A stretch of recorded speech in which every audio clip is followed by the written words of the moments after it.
Europe 1, bonjour la France. Daphné Burki. Oui, vous écoutez Bonjour la France avec Ariel Wiesman, Bertrand Chameroy, Valérie Damido, Mathilde Terrier, Elisabeth Assayag. Tous les matins, on vous parle de l'actualité, celle qui vous a échappé, celle qui vous concerne, celle qui va peut-être changer le monde. Et on s'intéresse aux mots du jour que vous avez lus, entendus partout, en radio, en télé, sur les réseaux sociaux. Cette semaine, depuis lundi, nous avons parlé de ça. Écoutez.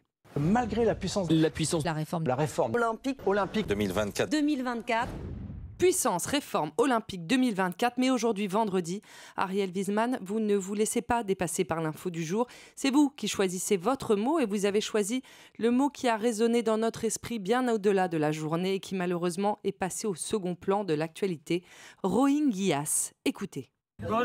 Juste avant que l'on traverse, ils ont tiré sur des gens, ils ont tout brûlé. Ils ont tué les gens sur les routes, ceux qui marchaient. Nous avons couru et nous nous sommes cachés. Alors les reporters de France 2 sont allés à leur rencontre, alors même qu'ils sont en train de fuir les persécutions depuis fin août. Plus de 370 000 Rohingyas ont fui par centaines de milliers la Birmanie, leur pays, pour le Bangladesh. Ariel. On l'oublie souvent, mais le bouddhiste peut sortir de ses gonds. Du Japon au Cambodge et autres recoins de la Chine et de l'Inde, l'histoire a montré que la religion favorite des mannequins, certes la plupart du temps paisible, est très compatible avec la guerre. Et contrairement à nos civilisations contrites, elle peut se rendre coupable d'horreur sans réelle culpabilité.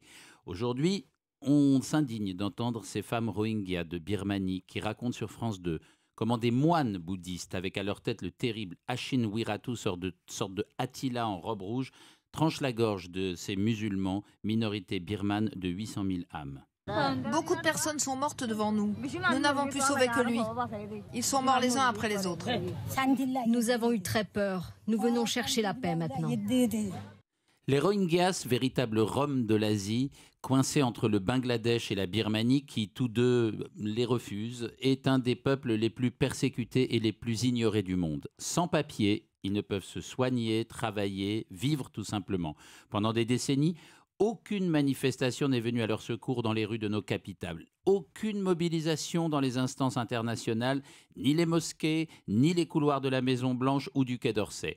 Lorsqu'en 1982, une loi inique les a rendus apatrides, personne n'a bronché. Autre mythe que ce nettoyage ethnique, comme dit Zeid Ra'ad al-Hussein, haut commissaire de l'ONU aux droits de l'homme, se met à mal, celui d'Aung San Suu Kyi, l'icône nationale, la Mandela birmane, prix Nobel de la paix 1991, la résistante qui s'est opposée des décennies durant à la junte militaire et aux narcotrafiquants. Devenue conseillère d'État, donc plus proche du pouvoir, elle détourne pudiquement le regard. Et elle a même refusé de participer à l'Assemblée générale de l'ONU il y a 3 jours sur le sort des Rohingyas.